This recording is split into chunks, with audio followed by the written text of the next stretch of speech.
And if the righteous scarcely be saved, where shall the ungodly and the sinner appear?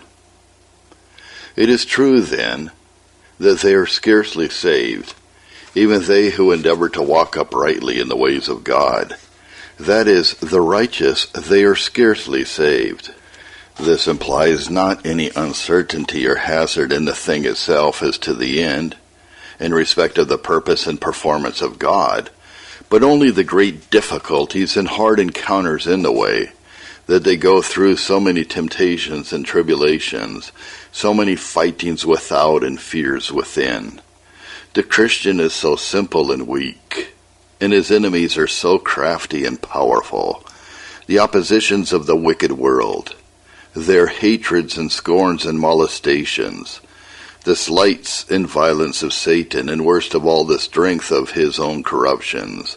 And by reason of abounding corruption, there is such frequent, almost continual need of purifying by afflictions and trials, that he has need to be still under medicine, and is of necessity at some times drained and brought so low, that there is scarcely strength or life remaining in him.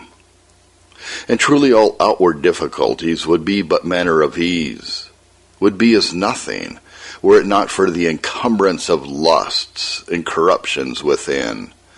Were a man to meet disgraces and sufferings for Christ, how easily would he go through them, yea, and rejoice in them, were he rid of the fretting impatience, the pride and self-love of his own carnal heart. These clog and trouble him worst, and he cannot shake them off, nor prevail against them without much pains, many prayers and tears. And many times after much wrestling, he scarcely finds that he has gained any ground. Yea, sometimes he is foiled and cast down by them. And so in all other duties, such a fighting and continual combat with a revolting, backsliding heart, the flesh still pulling and dragging downwards. When he would mount up, he finds himself as a bird with a stone tied to its foot. He hath wings that flutter to be upwards, but is pressed down by the weight fastened to him, was struggling with wanderings and deadness in hearing and reading and prayer. And what is most grievous is, by their unwary walking and the prevailing of some corruption, they grieve the Spirit of God and provoke him to hide his face and withdraw his comforts. How much pain to attain anything, any particular grace of humility, or meekness, or self-denial. And if anything be attained, how hard to keep and maintain it against a contrary party. How often are they driven back to their old point. If they do but cease from striving a little, they are carried back by the stream. And what returns of doubting and misbelief, after they thought that they were got somewhat above them, and so much that sometimes they are at the point of giving over and thinking it will never be for them. And yet through all these they are brought safe home. There is another strength than theirs which bears them up and brings them through. But these things and many more of this nature argue the difficulty of their course, and that it is not so easy a thing to come to heaven as most imagine it. Inference. Thou that findest so little stop and conflict in it, who goest thy round of external duties, and all is well, art no more troubled. You have need to inquire after a long time spent in this way, am I right? Have I not yet to begin? Surely this looks not like the way to heaven, as it is described in the Scripture. It is too smooth and easy to be right.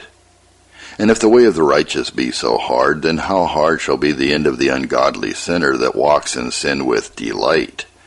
It were strange if they should be at such pains, and with great difficulty attain their end, and he should come in amongst them in the end. They were fools indeed. True, if it were so. But what if it be not so? Then the wicked man is the fool, and shall find that he is, when he shall not be able to stand in judgment. Where shall he appear?